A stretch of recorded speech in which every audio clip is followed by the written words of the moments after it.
Olá, aqui é a Bárbara do Filhos, Desafios e Ministério e a gente vai dar sequência à leitura do livro Mais Linda em 40 Dias, da editora Thomas Nelson, autora Nanda Bezerra. E o capítulo de hoje fala sobre a beleza começa nos olhos, dia 4. O nosso olhar, ele fala muita coisa de nós. Às vezes até sem querermos, nem percebemos. Quando alguém lhe diz uma coisa que a chateia, seus olhos reagem e revelam aquilo que você talvez não queria dizer. Você pode até sorrir, sem graça, e falar, não, foi nada, tá tudo bem, mas seus olhos revelaram seu verdadeiro sentimento.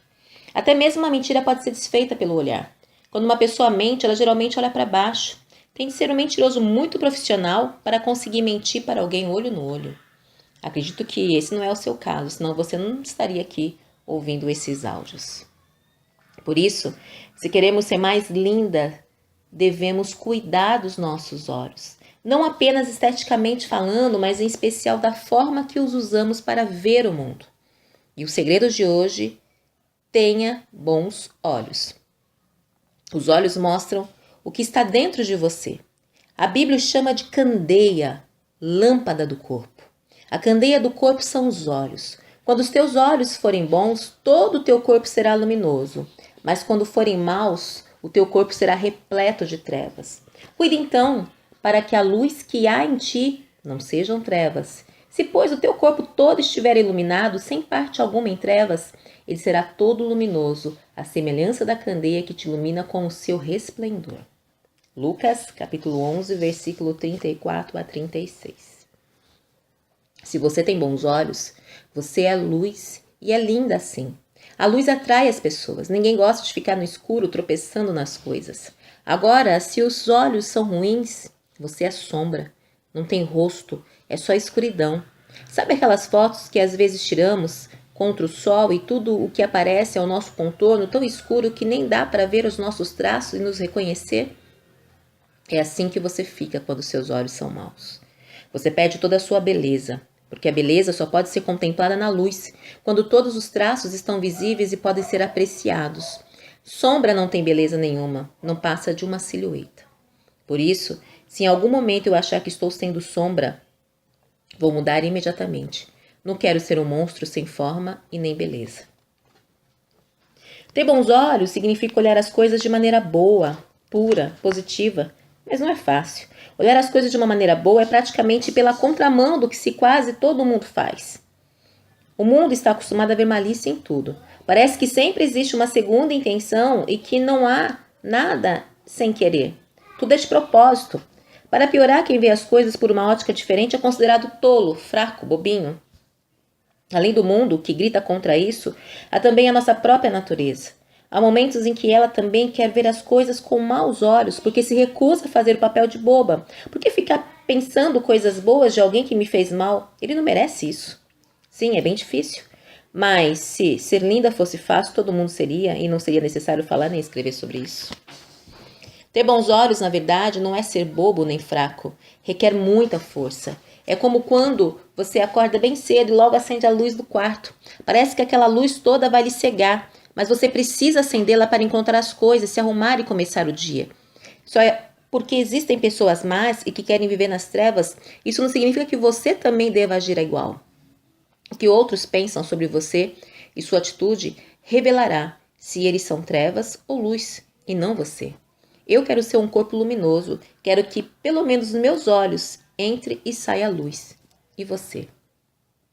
Ter bons olhos é uma luta e uma decisão diária. Vamos ser confrontados com inúmeras situações, grandes e pequenas, e temos de decidir em cada uma delas o que os nossos olhos verão. Se você ouvir uma fofoca mentirosa envolvendo seu nome, pode optar por esganar o mentiroso ou orar por ele. São os bons olhos que decidem isso. Não significa que você vai continuar de amizade com o fofoqueiro. Isso sim é demonstrar tolice, mas que não vai deixar que essa situação contamine os seus olhos e o seu corpo, levando você a buscar vingança.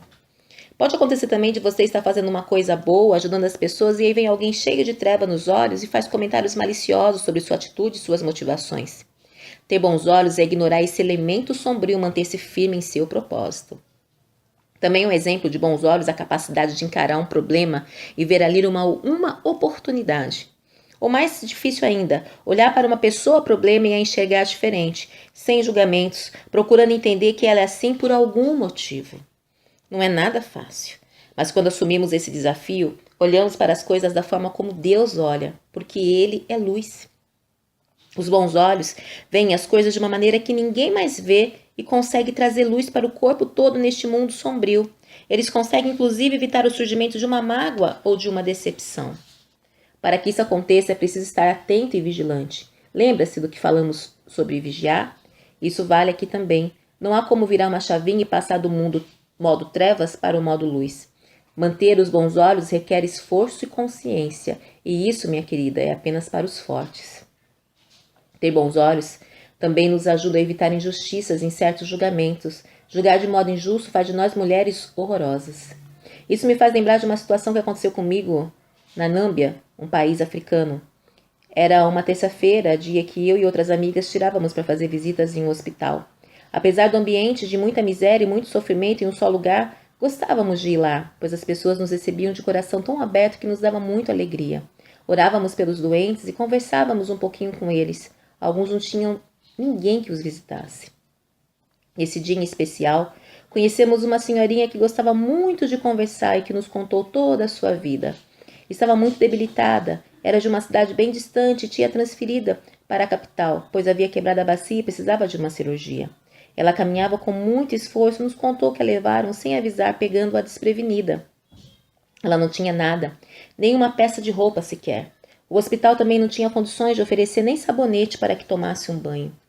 Ao sairmos do hospital, combinamos passar em uma loja mais próxima a fim de comprar algumas coisinhas para ela e levamos de volta ao hospital. Como o horário de visita já iria terminar, acertamos que cada uma iria correndo para um lado e comprar tudo o que fosse necessário, artigos de higiene, roupinha interior. Nos dividimos e pegamos tudo na correria. Enquanto estava escolhendo algumas coisas, lembrei-me das outras senhorinhas que estavam na mesma ala que ela e resolvi, de última hora, levar um agrado também.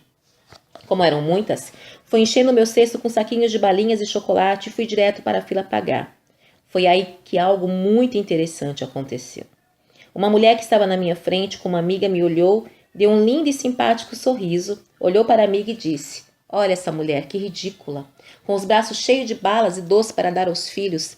Depois eles ficam com os dentes podres e ela não sabe a razão. Que coisa feia." Olhou de novo para mim e sorriu. Ela falou isso em português e na Nâmbia, além de se falar inglês, também se existem outros dialetos. Tenho certeza de que ela não me reconheceu como uma falante de português. Creio que não preciso nem dizer que fiquei chocada com aquela atitude tão feia, além dos maus olhos e da falsidade. Não resisti e disse com sinceridade: "Olhe, tome muito cuidado, pois nunca se sabe quem poderá entender o que você fala. Na verdade, não tenho filhos. Todas essas balas e esses chocolates que você vê aqui são para umas senhorinhas de uma ala do hospital que acabei de visitar." Ela colocou a mão no rosto de tanta vergonha, me pediu desculpas, deixou o que ia comprar e foi embora da fila e do mercado. Nunca mais esqueci daquela mulher. Aquilo me serviu de lição. Quantas vezes pensamos coisas horrorosas das pessoas, embora não expressemos isso em voz alta, mas ainda que ninguém nos ouça, mesmo que seja uma voz interna, isso nos traz feiura e remove de nós o brilho da beleza. Seja a luz, a tarefa de hoje. Essa precisa ser uma prática diária. Não apenas em um dia que você vai conseguir fazer o que os olhos sejam bons e seu corpo luz. Então pense nessas questões diariamente. Nesse exato momento, quem é você? Você é luz? Você é trevas? O que você faz diariamente para mudar essa sua tendência de ver as coisas com os olhos maus e maliciosos em uma prática de olhar as pessoas e as situações com bons olhos? Esteja sempre vigiando seus pensamentos e suas palavras, através dos quais você poderá perceber e agir imediatamente. Busque sempre o lado bom de toda a situação, assim você protege o seu coração e também o daqueles ao seu redor.